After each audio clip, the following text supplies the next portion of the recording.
আসসালামু আলাইকুম ওয়া রাহমাতুল্লাহ। আলহামদুলিল্লাহ ওয়াসসালাতু ওয়াসসালামু আলা রাসূলিল্লাহি আম্মা বা'দ। আলহামদুলিল্লাহ, আসলেই আজকে আমরা আনন্দে আছি। আলহামদুলিল্লাহ, আনন্দে আমরা আত্মহারা। অবশ্যই জেনে খুশি হবেন, আমাদের প্রিয় শেখ আব্দুর রাজ্জাক বিন ইউসুফ হাফিজাহুল্লাহ আজকে আমাদের দিনাজপুরে আসতেছে ইসলামী মহাসম্মেলনে। সেটা হচ্ছে শশরা মুসলিম মডেল ইসলামী মাদ্রাসা, ইনশাআল্লাহ আজকেই।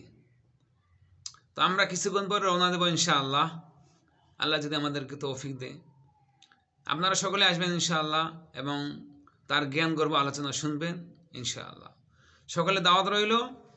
সেটা হচ্ছে, আপনাদের ঠিকানা বলি, আমাদের দিনাজপুর মেডিকেল কলেজ পার হয়ে ভবানীশা মোড় থেকে দক্ষিণ দিকে গেলে আমরা পাবো সেই শশরা মুসলিম মডেল মাদ্রাসা, যেখানে আমি বহুদিন চাকরি করেছি। আলহামদুলিল্লাহ, আমার হাত দিয়ে এই মাদ্রাসাটা মনে করে যে হাট চলা শুরু হয়েছে। আমি ওখানকার প্রথম শিক্ষক। আরও অনেক শিক্ষক আছে। তো একটা মহব্বত আছে ওই মাদ্রাসার প্রতি, একটা ভালোবাসা আছে। সেই জন্য আপনাদেরকে দাওয়াত দিলাম। ইনশাআল্লাহ আপনারা সকলে আসবেন, শাইখের জ্ঞান গর্ব আলোচনা শুনবেন এবং মাঠে দেখা হবে ইনশাআল্লাহ। অনেক যেই বন্ধুরা আসবেন, দেখা হবে, কথা হবে, আড্ডা হবে। আসসালামু আলাইকুম রহমতুল্লাহ।